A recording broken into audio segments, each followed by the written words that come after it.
Technology in the Elementary Classroom by Victoria Cervantes. So the technology that I'm most familiar with would be a smartphone, of course, your cell phone. I use it for social media, emails for work and school. Of course, you have at the palm of your hand access to high-speed internet. I use it, of course, for my alarm clock, music, books, and ebooks, and podcasts. The second one I'd be most familiar with would be the iPad. I use that for online games, magazines, social media, recipes. I love setting it up in my kitchen and learning new recipes as I cook. You also have instant high-speed internet at the palm of your hand. Listen to music, and I also take a lot of photos and videos of my cats or of myself on there. And with the MacBook Pro, or a laptop, I'm super familiar with that one because I use that one for school. Most of my classes are online, so I'm always needing to be on the laptop doing homework and researching and typing up all of my stuff. I use it for work as well, like when we're in meetings and stuff, I take notes on it. And of course, I like to play guitar and sing, so I record on my laptop with that. So both the laptops and tablets are super accessible in schools. I don't know the percentage exactly, but you can definitely integrate those in the classroom. Now have access to a class set, but they're really great for putting kids in the groups and reinforcing something they've already know while you're working with your small group or just group projects in general. As for my experience, back in 2013, I took an 8 job in Garland, and I was actually a music major at the time, and I fell in love with it. I loved the way the kids responded to me, and I loved coming to work every day, and I think that's so important. So after that, I changed my major from music to education, and I mean, I've been in school for 10 years now, and it's been a long journey, but I think slow and steady wins the race, and I've taken class by class, and now I've been a TA for the last 5 years. I've been in the classroom from pre-K to 5th grade. At one point I was subbing for someone who was on maternity leave, so I've had a lot of experience in the classroom, and honestly that has taught me a lot. Like, classes on campus teach you just so much different things than when you're actually there in the classroom and you get to experience it hands-on. So now I'm finally seeing the light at the end of the tunnel, and I'm due to graduate in December of 2019. So as I mentioned earlier, I was a music major, and I started off in 2009 at Angelo State.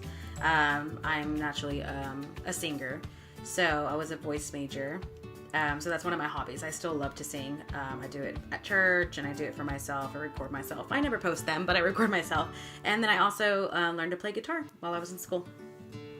So my philosophy when it comes to technology in the classroom is that I believe it's important for students to become comfortable using the technology that is evolving right along with them.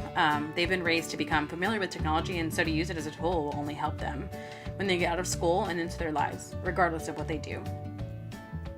As an educator, I think that the most important aspect to teach my students will be that it can always be used as a tool, but should never be used as a crutch. Students should still get a grasp of how to think independently, but to add a level of technology will aid them in their future. I also believe that students with different disabilities can benefit from using technology in addition to their normal classroom material. Technology can help students with disabilities realize their potential and can help students achieve equal access to the general education curriculum. My favorite theory, and one that I find the most relevant to this topic, would be Piaget's theory of constructivism. This theory would basically summarize that students learn by doing. This to me means that students, when it comes to technology, would learn best by trying out different methods and seeing what works for them.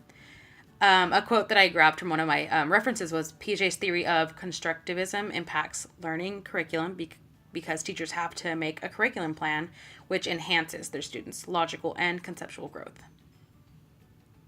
During the semester, I've learned a variety of different methods that will help me utilize technology with confidence and with a purpose. I believe that first and foremost, it's important to teach students the proper ways to use technology and teach them proper etiquette when it comes to using these devices. I also believe that technology makes the learning experience unique to them and which ways they learn best. By implementing these principles, I believe that I'll be a better teacher, and definitely a teacher that is able to use technology to add to my lessons to benefit each and every student in my class. I believe technology can change the culture of a school for a lot of reasons. First and foremost, I believe it gives every student, despite their level, the ability to be independent and to develop their thought on their own. At the end of the day, independent thinkers are the ones that change the world. By implementing this in the class, you are training future leaders and world changers one day at a time. The addition of technology makes concepts such as collaboration an extremely easy one. Without it, the students are confined to only the classroom for collaboration.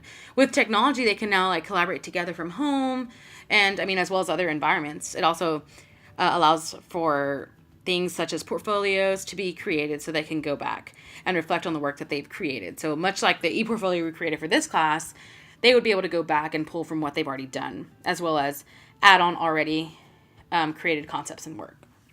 To implement technology into a lesson plan is actually a lot simpler than it sounds. You just have to ensure that you plan ahead and stay prepared. Instead of boring paper and pencil check for understanding, the students can actually be required to utilize different QR codes placed around the room.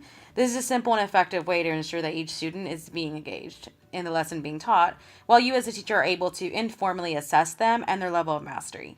Little aspects like this, in addition to technology-driven projects and lessons, are easy ways to ensure that the students in your class are being exposed to technology constantly and with the purpose of enlightenment.